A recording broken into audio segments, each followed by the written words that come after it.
It was a rough Friday. I drove out to Harpersville to meet with a customer who had just informed us that he was switching suppliers. Losing his business would likely force us to cut back on production and lay off a few employees. We talked for hours, but in the end, I couldn't save the deal. I couldn't match the price his new supplier was offering. Honestly, I couldn't see how they could maintain the quality we provided at that rate, and I told him as much, but all he cared about was the cost savings. When I left his place, the rain was pouring down, mirroring my mood. It had been a lousy day in what was already a lousy week. On Sunday, my wife of 10 years told me she was leaving me for another man. She said he was loaded, so she didn't need anything from me. She handed me divorce papers, told me to sign them, and walked out the door while I just sat there, stunned. I read the papers. She wasn't asking for anything but her freedom. I signed them, made a copy for myself, and mailed them off first thing Monday morning. That evening, on my way home from work, I stopped by Lowe's and bought everything I needed to change the locks. 10 years down the drain, lost marriage, lost customer, and now crappy weather, too. I was in a foul mood as I drove home through the relentless rain. About halfway between Harpersville and home, I saw 3 figures walking along the side of the road. I nearly passed them before I snapped out of my funk. Just because your life sucks doesn't mean you have to be a jerk, I thought to myself as I pulled over, backed up, and rolled down the passenger window. A woman in her 30s and 2 small children, maybe 5 or 6 years old, were standing there drenched. The woman sighed in relief as she approached. "Thanks, mister. I was about ready to give up after the first 10 cars passed by without even slowing down." "What were you doing out here in the pouring rain?" I asked. "Had an argument with Lee. He kicked us out of the car a couple of miles back," she replied. "In this kind of weather?" I asked, incredulous. She shrugged, and we drove in silence for about 5 miles before I asked where I could drop them off. "I'm not sure," she admitted. "Is there a homeless shelter in the next town?" "I wouldn't know," I said. "Don't you have family around here?" "No, we're not from around here. We left Michigan, heading to Salt Lake City. My family's all back in Michigan, and everything we own is in the back seat of that Tahoe." I stared at the road ahead, wondering what kind of man could throw his wife and kids out of the car in the pouring rain and just drive off. She must have sensed what I was thinking, because she turned to me and said, "I think it's my fault. I should have kept quiet, but I lashed out at him for drinking and using drugs, kept pushing him to let me drive until he sobered up. Eventually he got fed up, stopped the car, and told me to get the kids and get out. When I refused, he got out, yanked me out of the car, grabbed the kids, and made them get out too. It all happened so fast that I didn't even have time to grab my purse before he drove off and left us." "Was he really drinking and using drugs while driving?" I asked. "I couldn't get him to stop," she said. I wanted to ask why she stayed with a man like that, but I held back. Seeing the 2 shivering kids in the back seat, I knew what I had to do. Even if there was a homeless shelter in town, they weren't going there. I was taking them home with me. We were less than a mile from my place when I saw the flashing red and blue lights of police cars and ambulances. I slowed down and pulled over to the side of the road to avoid the accident. It looked like a head-on collision between a semi-trailer and a passenger car. As I drove by slowly, the woman suddenly exclaimed, "That's our Tahoe!" I pulled over and she jumped out of the car, running up to one of the policemen. They talked for a moment, then he waved to someone else, and they continued talking. The kid in the back seat was tense. "Why did Mom leave us here? What's she doing? Is she coming back?" he asked. "Your mom just needed to talk to the nice policeman. She'll be right back," I reassured him. "My name's Pete. What's yours?" "I'm Bobby, and my sister's name is Peggy. We're twins, and we're about to start school." Peggy, sucking her thumb, looked like she was about to burst into tears. I tried to distract her. "Are you excited about starting school, Peggy?" She nodded, still sucking her thumb. "You're going to love it. You'll meet lots of new boys and girls who will become your friends. Doesn't that sound fun?" Another nod, and she kept sucking her thumb. Just then, the door opened, and the woman got back in. "How bad is it?" I asked. "It's as bad as it gets," she replied. "He drove into the oncoming lane and got hit by a tractor trailer. She glanced at the children and added, I guess I won't have to worry about him driving drunk anymore. The police were kind enough to retrieve my purse from the car, but I won't be able to get the rest of our things until it's towed somewhere. I could see she was barely holding it together. So I said, I'm taking you to my house. I've got 3 extra bedrooms, so there's plenty of space. Get a good night's sleep, and you can start making calls in the morning. Calls? She asked, a bit confused. You'll need to let your relatives know what happened. You'll have to contact the insurance company about the car, and if he had life insurance, you'll need to call them too. There's a lot to handle, but for now, we need to get you and the kids out of those wet clothes and into something warm and dry. But all our stuff is in the back seat of the Tahoe, she said, worry in her voice. I'm sure I've got some things you can use for now, I assured her. She looked at me, her voice trembling. Why are you doing this? You don't even know us.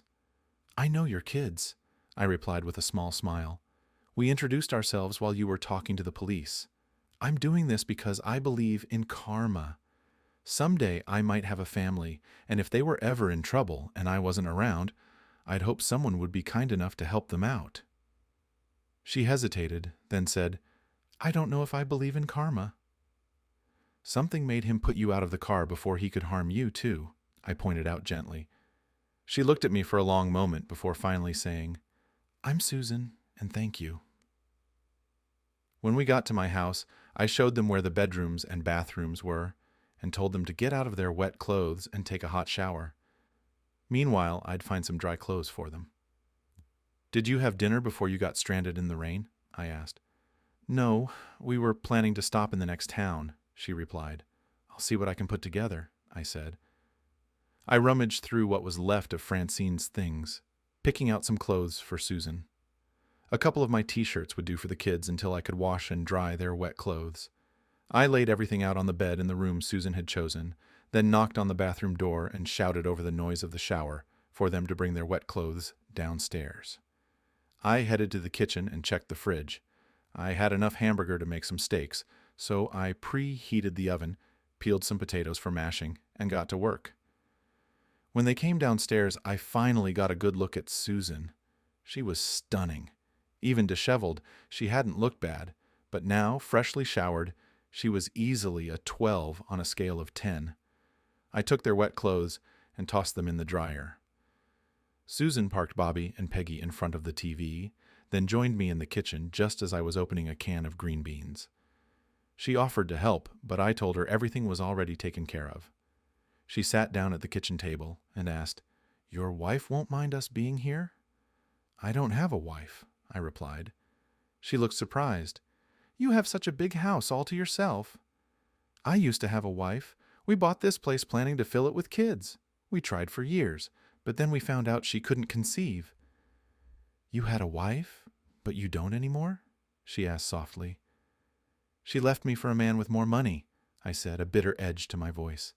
She told me he had more money than God before she walked out. How long has she been gone? Susan asked gently. 5 days, I said quietly. She left me last Sunday. Dinner was ready, so she got the kids away from the TV and seated them at the table. As we ate, the children chatted excitedly about the puppy they were going to get in Utah and the fun they'd have with the new friends they'd meet at school. Then, out of nowhere, Peggy asked, Are you our new daddy? I was completely caught off guard, and as I scrambled to find the right words, the doorbell rang, saving me from answering.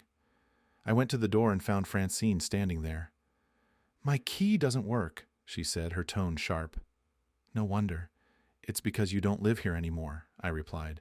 I'm just here to pick up a few things I left behind, she said, trying to push past me, but I blocked her way. You don't have anything here, I told her firmly. Come on, Pete. Let me grab what I left in the closet, and I'll be out of your hair. Do you have a hearing problem? I said you have nothing here.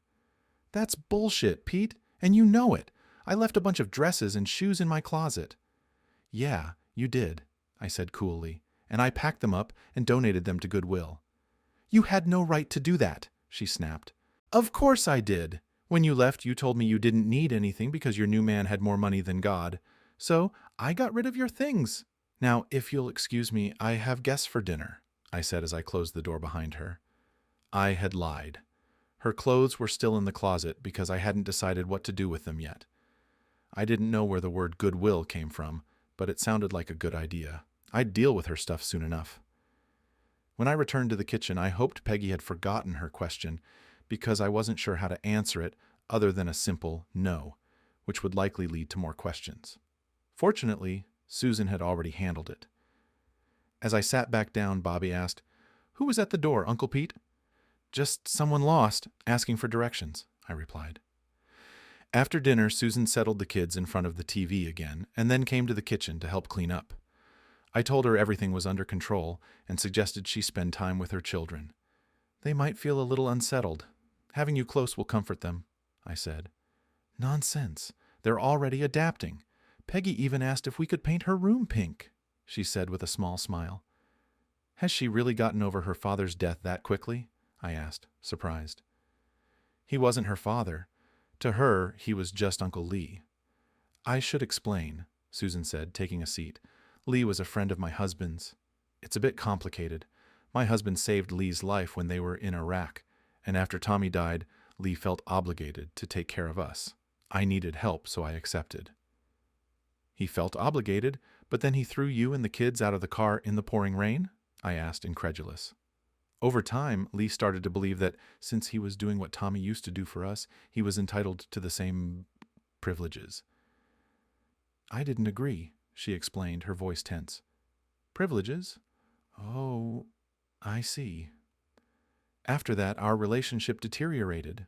When he brought us to Utah, he was supposed to go back to Michigan," she said, her tone heavy with the weight of recent events. "What are you going to do in Salt Lake City?" I asked.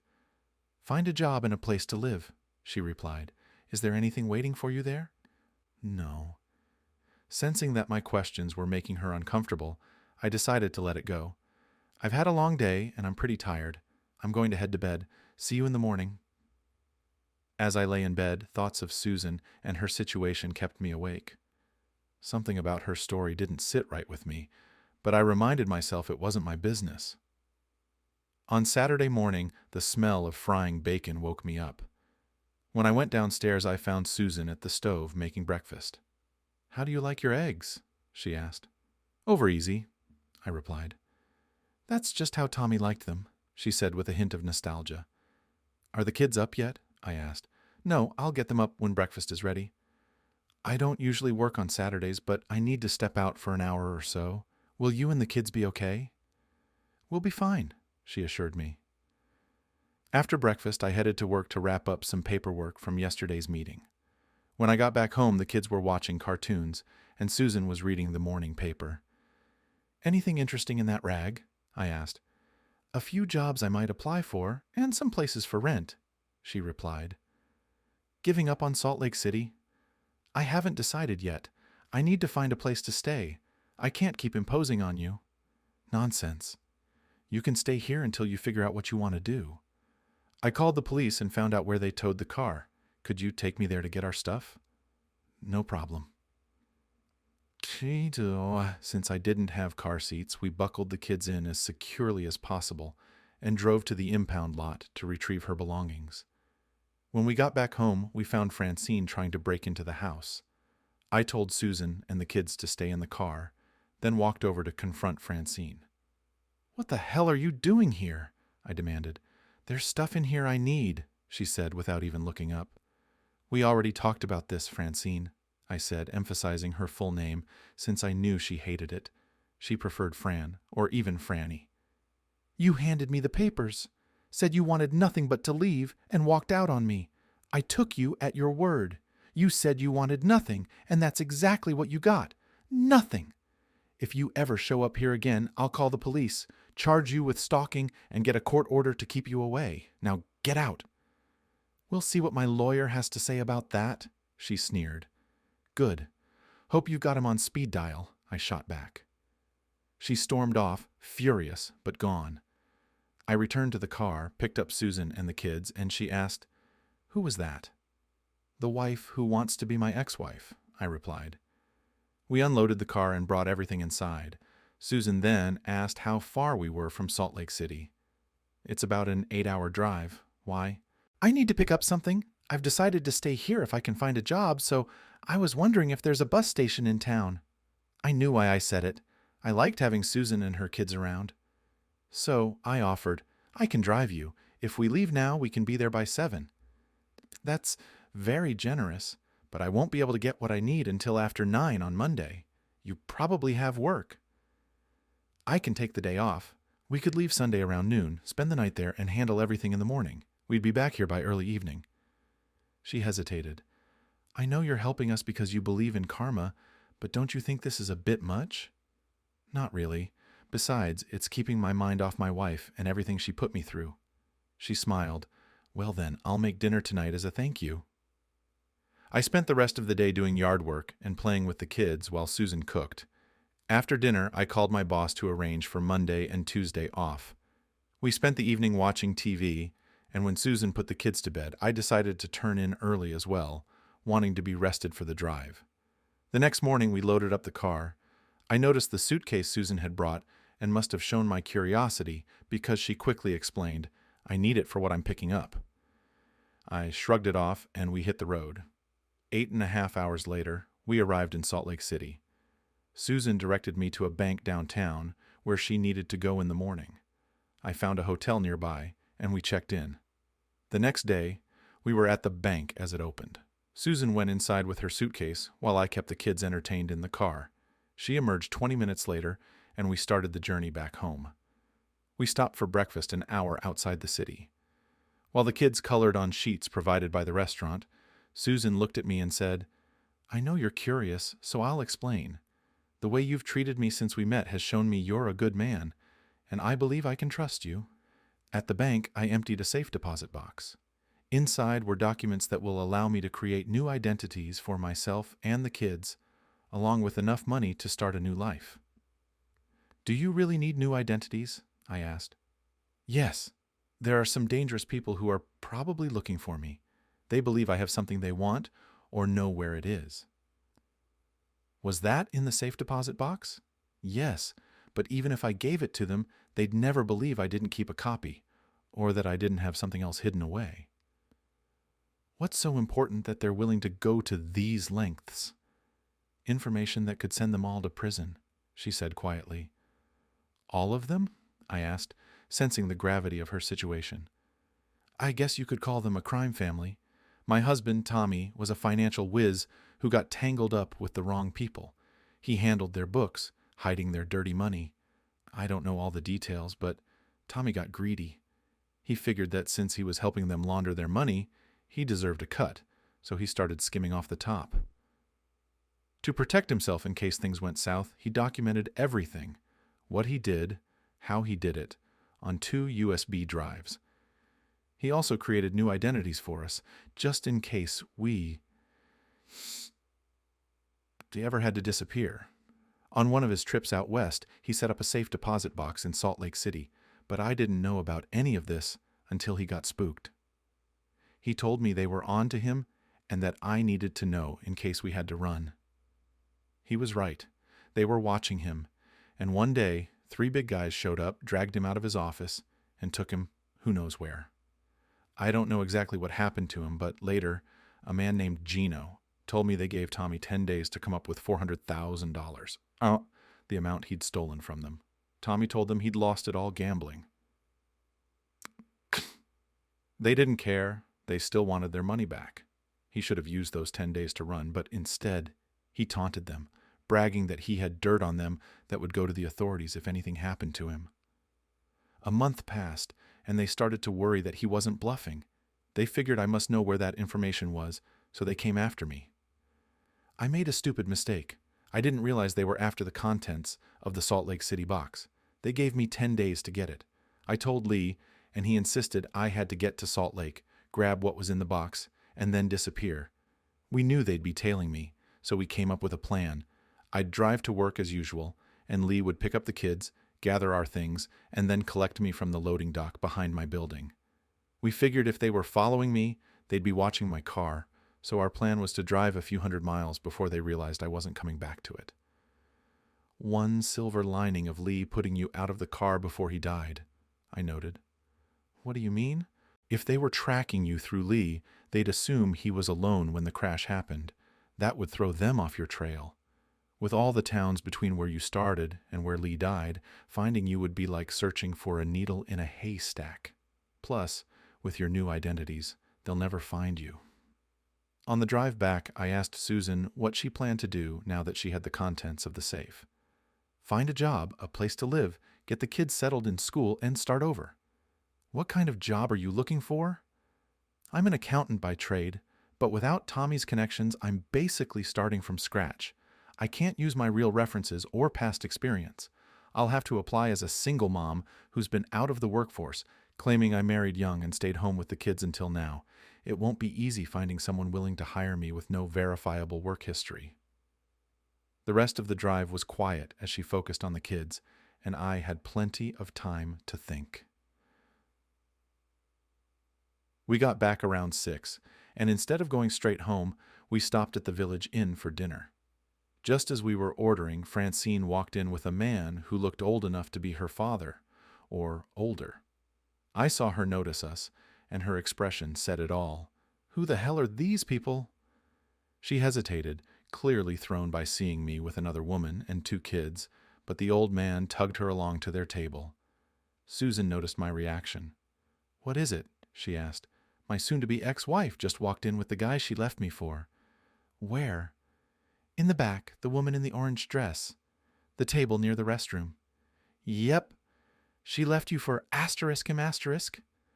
Not exactly for him, but for his money." "Thank God there are stupid women," she said with a wry smile. "Why do you say that?" I asked, curious. "She's set you free. Maybe not completely until the divorce is final, but free enough for a fresh start. And who knows, I might just take a shot at you." Her boldness caught me off guard, and it must have shown on my face because she added, "Why so surprised? Surely you realize that once word gets out that you're single, you'll have at least a dozen women after you. I just happen to be first in line." "You can't be serious. You hardly know anything about me," I replied, still taken aback. "I know 2 things, and that's enough to catch my interest." "What 2 things?" "First, you're very good looking. But more importantly, I know what kind of man you are. The kind who comes to the aid of a woman and her kids without expecting anything in return. That's the kind of man most women dream of. That's the kind of man I want." I didn't know how to respond, so I just sat there, processing her words.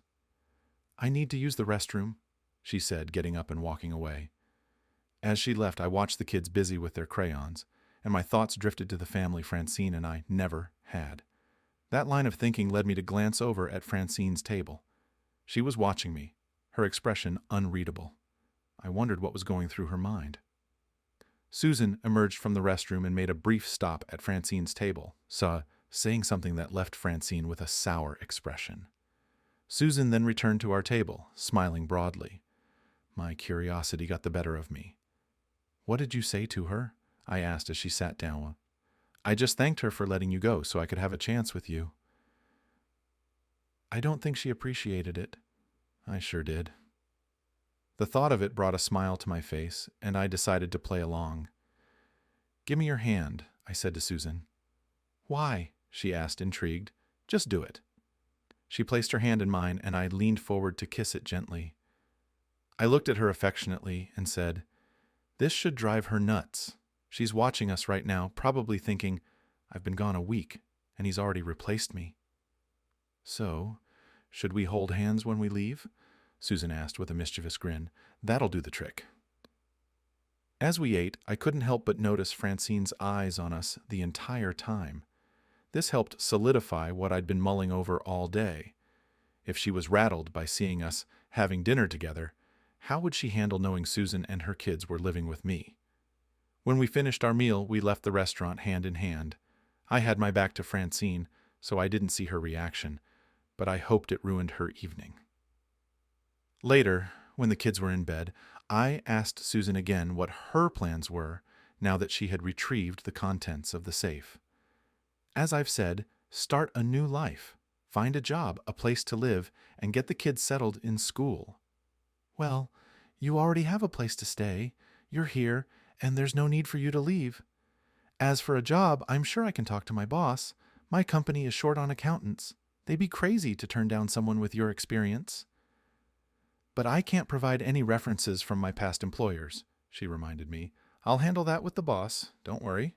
If you're certain about that, then fine. But just so you know, I've already made my intentions clear. Susan was an attractive woman, and I almost responded with, "Your intentions are more than welcome." But that seemed a bit too forward, so instead I asked, "So, what's the plan for tomorrow?" "I'll need a car, a bank account, and to rent a safe deposit box. It's not going to be easy. The box only had 3 credit cards in it, and they each have a limit of $500. I'll need to pay cash, and I'll have to find a decent used car for around 8 or 9,000. I can't go over 10,000 because the IRS requires sellers to report where the money came from if they deposit that much. It's none of my business, so you don't have to answer if you don't want to, but how much was in that box?" 100,000 in cash, plus details on how to access 800,000 more in a couple of Cayman Islands bank accounts. "If you could buy any car, what would it be?" "Probably a Chevy Tahoe." "All right. Tomorrow we'll head to the Chevy dealer in town and get you a Tahoe. It'll be registered in my name, but it's yours to use until you can buy it from me." "I have enough money from the box to pay you now." "Perfect. First thing in the morning, we'll stop by the bank and then we'll go to the Chevy dealer. Afterward, I'll show you around town, the school, the stores, where I work, and anything else you might need." "Sounds good." "When I get back to work, I'll talk to my boss about getting you a job." "I still don't get how he won't check my references. I'll tell him you're running from an abusive husband and can't risk being found, which could happen if he contacts your former employers. I'll vouch for you. I'm close to my boss, and I'm sure he'll understand." Close is an understatement. My boss is Uncle Bob, the closest thing I've had to a father since my parents died in a plane crash when I was 12. It also doesn't hurt that I own a third of the company. My dad and 2 friends started the business together. When Uncle Wendell decided to move on, he sold his shares to Uncle Bob. I inherited Dad's share and $250,000 in life insurance. Even though I'm a co-owner, I'm still just an employee. Been here 5 years since I got my business degree. I don't have much power, but I do have input. The next morning, we loaded the kids into the car and headed to Village Inn for breakfast. We arrived at my bank when the doors opened at 9. I stayed in the car with the kids while Susan went inside. When she came out, we drove to the Chevy dealership. I told Herb, an old high school buddy, what we were looking for, and Susan picked out a white Tahoe. I wrote Herb a check for the full amount. He put a temporary tag on the car, and Susan drove it off the lot. We went back to my place, parked the Tahoe, and then I took us to the farmer's insurance office. There, we met with Bert Ellsworth, another old classmate, and got the Tahoe insured. We spent the rest of the morning driving around town, showing Susan where everything was: the kids' future school, the hospital, my doctor's office. We ended with a stop at Safeway to stock up on groceries Susan and the kids liked. We got home around 2, and I used the time before dinner to pack up all of Francine's belongings and take them to Goodwill. They gave me a receipt, which I kept to show Francine the next time she tried to come by and get her things. I had no doubt she'd keep trying. When I returned, Susan sat me down at the kitchen table and pulled out enough cash from the suitcase she'd brought from Salt Lake City to pay me for the Tahoe. After dinner, the kids watched TV, while Susan and I sat at the kitchen table discussing what she needed to do the next day. She said her priority was getting the kids ready for kindergarten. I asked her to tell me about her work experience so I could relay it to Uncle Bob when I talked to him. Later, she put the kids to bed and then joined me on the couch to watch TV until it was time to call it a night. Susan said she was ready for bed too, so we turned off the TV and went to our separate rooms. As I lay in bed waiting for sleep, I wondered if Susan and I could really live together. I genuinely liked her and her kids, but then I questioned how I could even think like that when Francine had only been gone a week. I'd loved Francine and thought she loved me too, but the way she'd coldly dumped me made me doubt it. She must have been plotting for a while to get that close to her new guy, and I never even saw it coming. Then a sobering thought hit me. Were my feelings for Susan and her kids just a way of proving to myself and Francine that I didn't miss her and didn't care that she left? Was this my way of saying, screw you, I'm moving on? Susan was an attractive woman, and I couldn't help but wonder if my interest in her was just a way to keep my sex life going. Could I really be that shallow? The thought lingered briefly before sleep overtook me. I woke up to the sound of bacon frying, and by the time I made it to the kitchen, Susan had already brewed a pot of coffee. After a breakfast of pancakes and bacon, I told her I'd be back around 6 and headed out. At work, the first thing I did was talk to Uncle Bob about Susan. I told him the truth, everything except the part about the money. He listened carefully, then asked, "Are you sure you want to get involved? It could backfire if someone's really looking for her and eventually finds her." "I'm already involved," I replied. "Her kids are calling me Uncle Pete." "All right, we'll give it a try, but if she can't handle the job, I won't keep her on just to make you happy." "Fair enough. I'll bring her in tomorrow so you can meet her. And just so you know, the story I told you isn't what she thought I was going to say." I then told him the fake story about an abusive husband that I'd planned to use as a cover for why she couldn't provide references. That's what Susan believed I'd told him. Around 3 in the afternoon, I got a call from Francine's lawyer. He wanted to set up a time for Francine and someone from his office to come by and pick up her things. "There's nothing of hers left," I said. "I donated everything to Goodwill." "She doesn't believe you. She thinks you're trying to get back at her." "If she wants to waste her time, that's her choice. I'll be home at 6. After hanging up, I called my friend Ralph Cramden, who's a lawyer. I explained the situation and said, "I haven't hired a lawyer because I'm not fighting the divorce, but tonight could turn into a he said, she said situation. I think it'd be best if I had legal representation. Can you help?"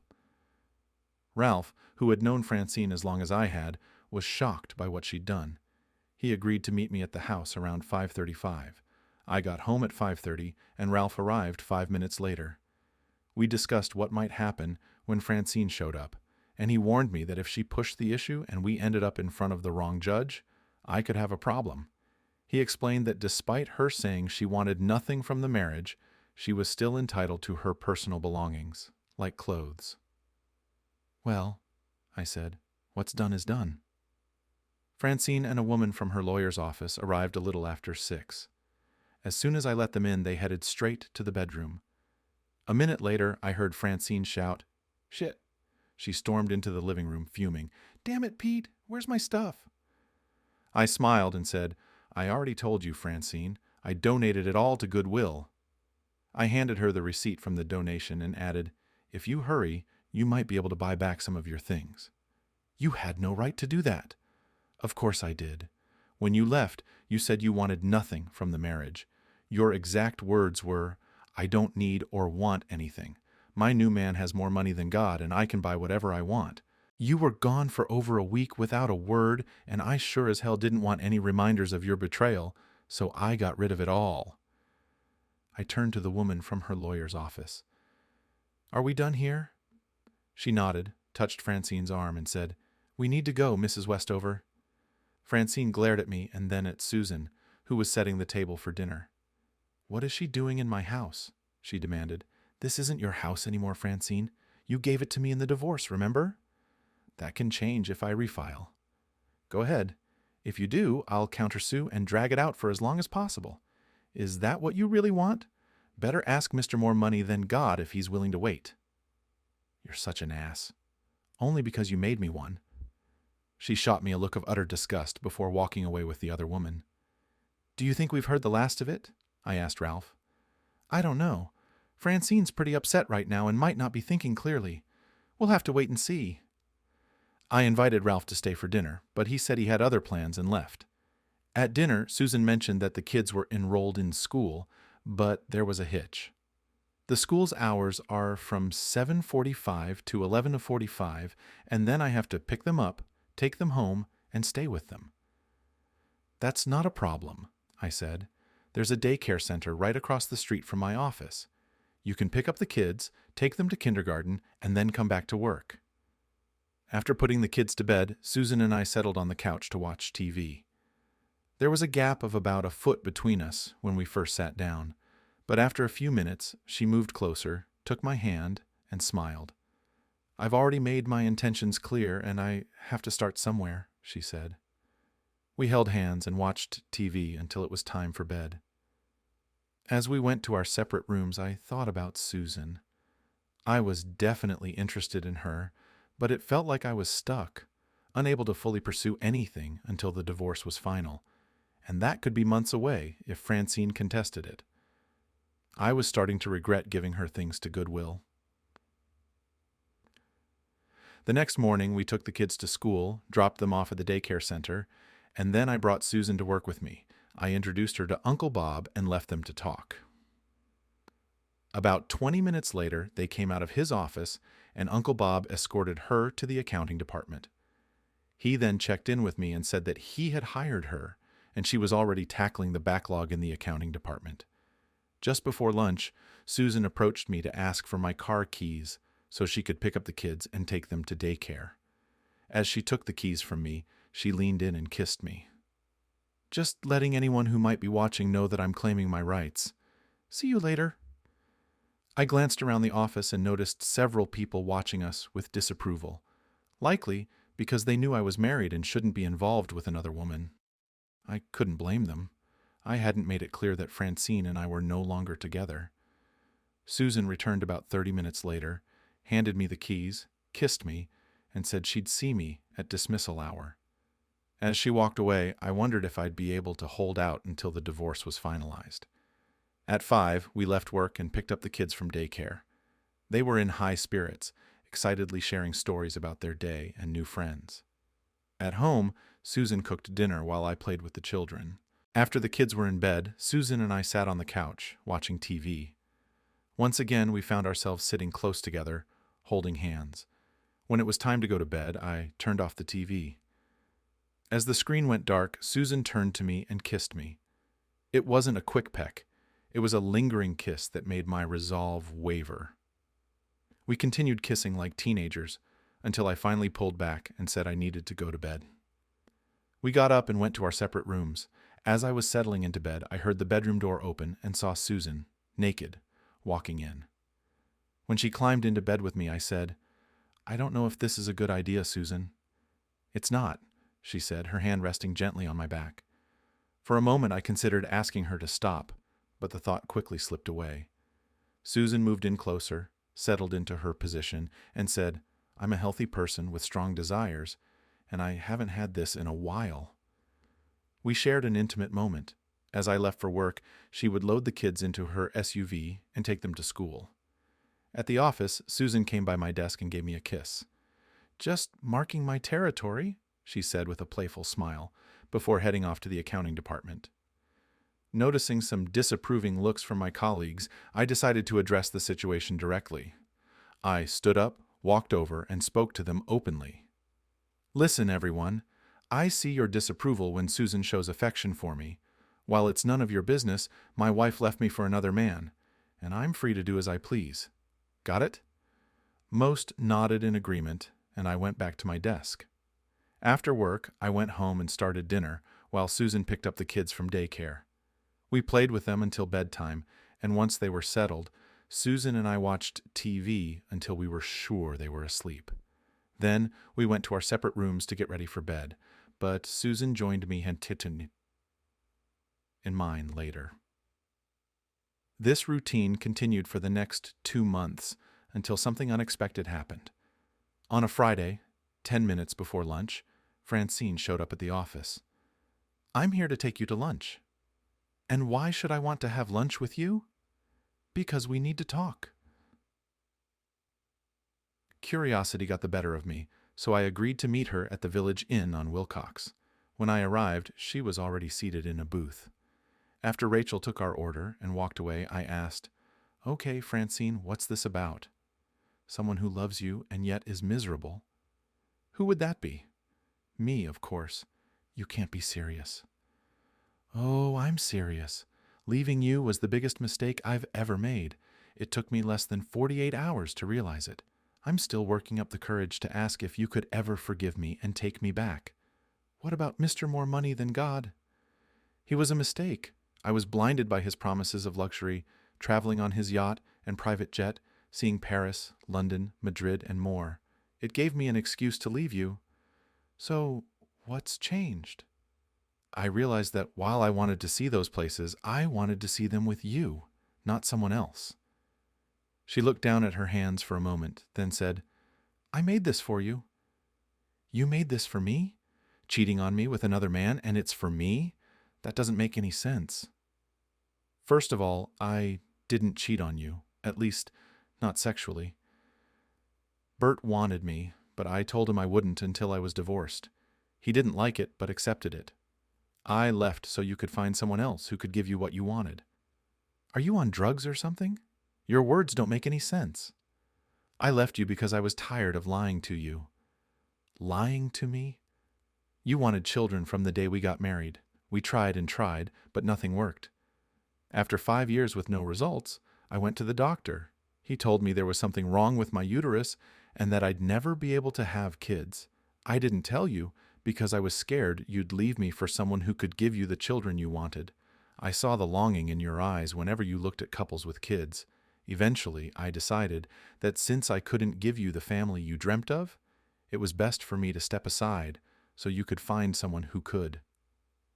I remembered her telling me that the doctor said she was perfectly healthy and that we just needed to keep trying. Her words had led me to see a doctor myself, only to find out that I was sterile. I never told Francine, fearing she'd leave me for someone who could give her children. What a mess. Our lies had destroyed our marriage, and I was just as much to blame as she was. I still loved her, and it would have been so easy to open my arms and say, let's go home. Can you forgive me? Can I come back? I don't know, Francine. Your story seems improbable, but it might be true.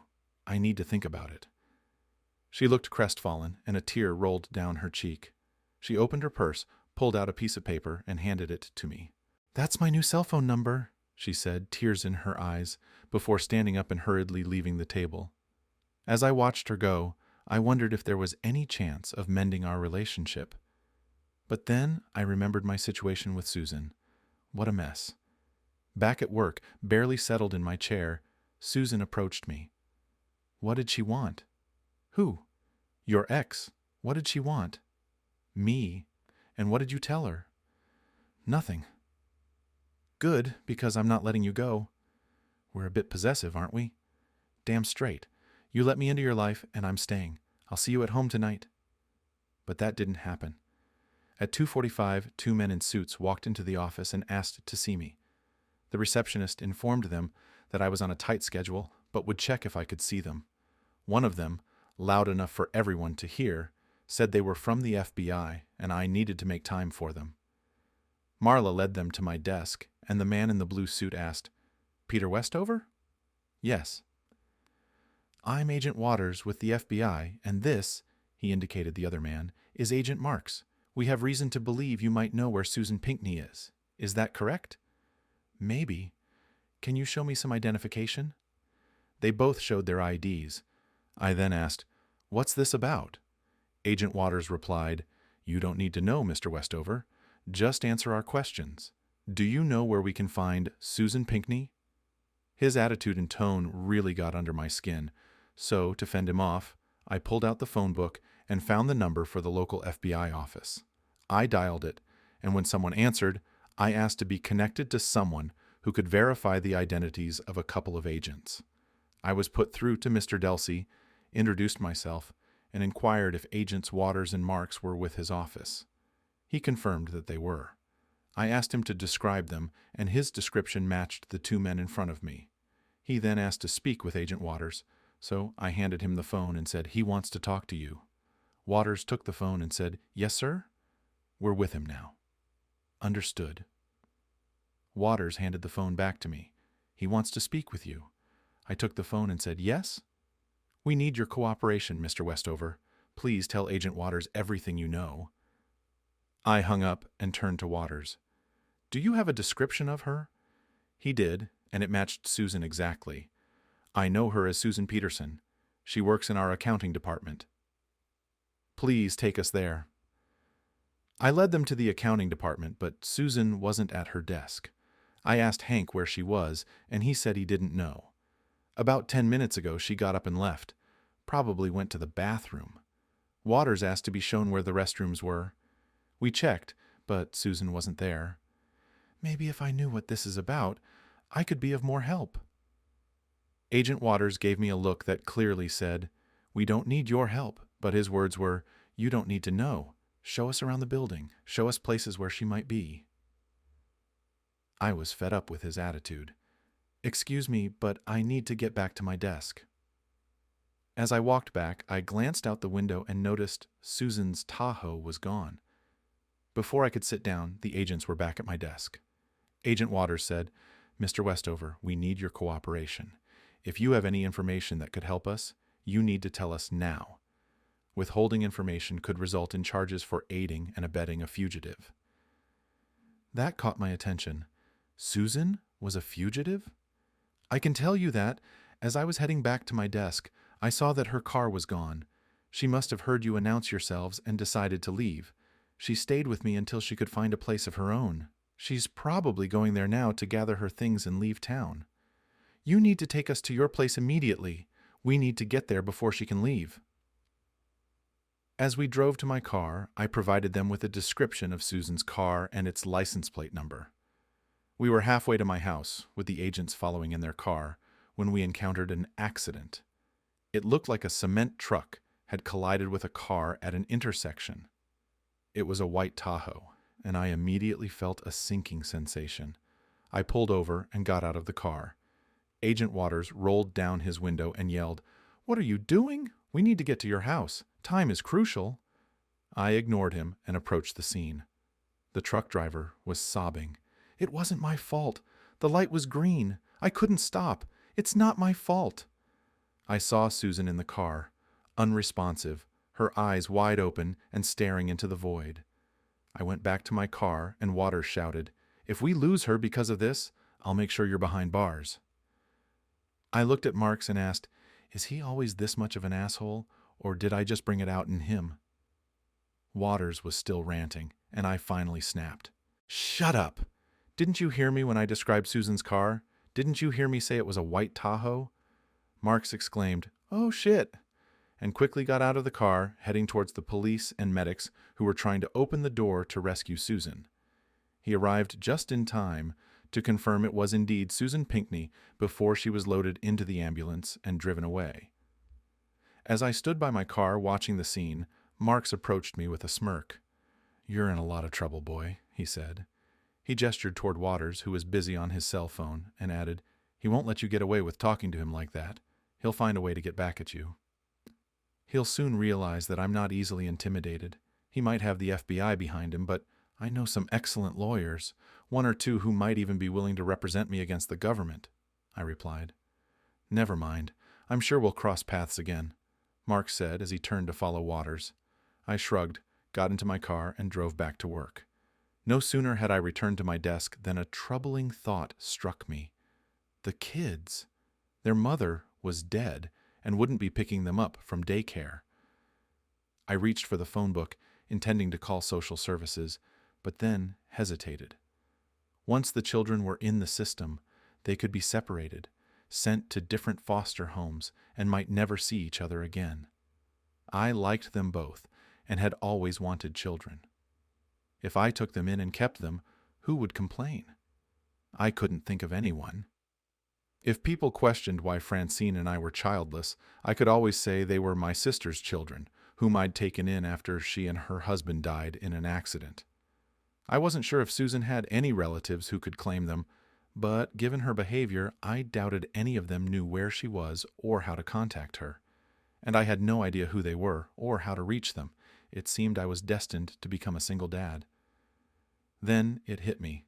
My Uncle Bob should know the whole truth. I realized he didn't know Susan had left and wasn't coming back. I got up and went to his office.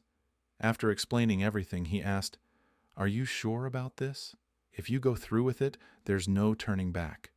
It will be too painful for the children if you decide 6 months from now that you can't handle it." Not unlike if Francine and I had a baby, and 6 months later I decided I didn't like being a father. I'd still have to keep going. "It's what I signed up for," I replied. "Well, I guess all I can say is good luck," Uncle Bob said. After work, I drove to the daycare to pick up the kids. I was concerned they might not let me take them since they didn't know me well, and if I had to explain Susan's situation, they might contact the authorities for guidance. My worries were unfounded. When I walked in, Bobby and Peggy ran up to me shouting, "Uncle Pete! Uncle Pete!" The staff seemed reassured and everything went smoothly. Bobby asked, "Where's Mom?" I replied, "She's still at work and asked me to pick you up." On the way home, they excitedly talked about their day. Once we were home, I made dinner and pondered how to explain Susan's absence. I decided honesty was the best approach. I waited for one of them to ask when Mom would be home. Half an hour after dinner, Peggy asked, "Where's Mom?" Taking a deep breath, I said, "Mom isn't coming home. The angels in heaven needed her help, so she went to them. She wants you to know that she loves you very much and will always think of you." Bobby asked, "Will she get wings?" "I'm sure she will," I said. Peggy then asked, "Will she get one of those yellow things too?" I was momentarily stumped before realizing, yes, Peggy, she'll have a halo. I turned on the TV and found Dora the Explorer for them to watch while I did the dishes. As I cleaned up, I was grateful they were too young to fully grasp the concept of death. The next morning, I dropped them off at school, telling them I'd return later to pick them up from daycare. It was a quiet morning at work, giving me time to reflect. It might seem cruel, but there was no official record connecting Susan to me beyond what the FBI knew, and I planned to leave her body unclaimed. I feared that interfering might draw unwanted attention to the children, which I wanted to avoid. I needed to go through Susan's things to find any paperwork related to the children's new identities. Perhaps I could find something to offer the FBI to appease them. I believed Agent Marks when he said Waters wouldn't ignore my behavior, so I needed to be cautious. I still didn't know why the FBI was after Susan. Maybe her belongings would offer some clues. I planned to look for potential babysitters in the neighborhood for when I needed to be away. I figured I'd find more options as time went on. I worked for a while and then went to pick up the kids from school and take them to daycare. The afternoon flew by, and after picking them up again, we headed home. After dinner, I played with the kids before finding a TV show for them to watch. While they were occupied, I went through Susan's belongings. Besides the $48,645, I found 3 sets of ID cards for her and the kids, details for 2 Cayman Islands bank accounts, and their passwords. There was nothing indicating why the FBI wanted her. I hid or destroyed the children's IDs and the money. I didn't want the FBI finding them when they came by. I planned to split the money and set up savings accounts for Bobby and Peggy. The FBI would only find Susan's IDs and bank information. I considered keeping the money for a while, but I didn't want to risk facing the FBI or getting involved with any criminal organizations. Prison life didn't appeal to me, nor did ending up with cement overshoes if it came to that. The next morning, I called the local FBI office and requested to speak with Agent Marks. I was informed he wasn't in yet, so I left a message asking him to call me back. At 10 o'clock, he returned my call, and I arranged to meet him at the Village Inn on Wilcox at noon. I told him I had useful information about Susan and asked him to come alone or with someone other than Waters. He laughed and assured me he'd come alone. I picked up the kids from school, took them to daycare, and headed to the restaurant. Marks was already there, seated in a booth by himself. I slid into the booth next to him, and Rachel was quick to bring me a Diet Pepsi, a sign of how much of a regular I had become. Marks put coffee in front of me, and when Rachel asked if we were ready to order, I glanced at Marks, who shook his head. I told Rachel we needed 15 minutes, and she left. Looking at Marks, I said, "I need to make a decision, but I need more information first. I need to know why you're interested in Susan. I'll share what I know, and hopefully you can fill in the gaps." I recounted how I met Susan and the details she had shared with me, including the safety deposit box in Salt Lake City. When I finished, I looked at him expectantly. He seemed to be processing the information before finally speaking. "She lied to you. Susan was actually a vice president at a bank and had been embezzling money for years until someone discovered her activities. She found out she was under surveillance and fled with her current boyfriend, Lee Carroll. We learned of Carroll's accidental death and came here hoping to find Susan. From a local source, we found out you were the one who picked up her things from the wrecked car. That's why we came to you. Okay. I have her belongings, including 3 sets of her personal information and details for 2 Cayman Islands bank accounts, I said. Do you have them here? Marks asked. I nodded, and he pulled out his cell phone. This is Marks. You can cancel the search warrant request. After a brief pause, he continued, I'm with him now, and he says he has what we're looking for. We'll see. He then turned to me and asked, when can we retrieve the items? You can follow me home from here, or I can bring him to work with me tomorrow morning. Since she can't access the accounts anymore, I guess we can wait until tomorrow. What time do you usually get to work? About 7:45. Okay, I'll see you then. Mark stood up and extended his hand. I shook it, and we exchanged a firm handshake. After lunch at work, I mulled over the decision for a long time. Once the kids were in bed, I continued to weigh the risk and eventually went to sleep, still pondering the choice. The next morning, as I drove the kids to school, I decided to go through with it. I called Francine using the number she had given me. Pete? It's me. We need to sit down. Would noon work for you? Just tell me where. The Village Inn at noon. I'll be there. Marks arrived at 8:30, and I handed over the materials. I must admit I struggled with whether to keep these accounts. The temptation was too great, though at the time I thought the money was stolen from crooks. I understand, Marks replied, but you'll sleep better knowing you did the right thing. He thanked me again and left with the documents. I updated Uncle Bob on the situation, and he surprised me with his response. You did the right thing, Pete. It was a good choice. The morning passed quickly, and soon it was time to pick up the kids and take them to daycare. I then headed to the Village Inn, where Francine was already seated in a booth. I joined her, and after exchanging pleasantries, I said, I need to confess something. I'm just as responsible for our breakup as you are. When you went to the doctor and didn't tell me the truth, I decided to get tested myself. I found out I'm infertile, and I lied to you about the results, fearing you'd leave me for someone who could give you children. Does that mean I can come home? She asked. Things have changed in the last 2 weeks, and you might not want to. I briefed her on what had happened since then, including my decision to take in Bobby and Peggy. This is what you'll be coming back to. She didn't hesitate. Hand over the key, and I'll move back in and cook dinner when you get home. Are you sure? It's a pretty big step. Stop hesitating and give me the key. When I got home with the kids, Francine was already there with dinner prepared. I introduced her to Bobby and Peggy asked, Are you our new mommy? I saw a tear slide down Francine's cheek as she responded, Do you want me to be?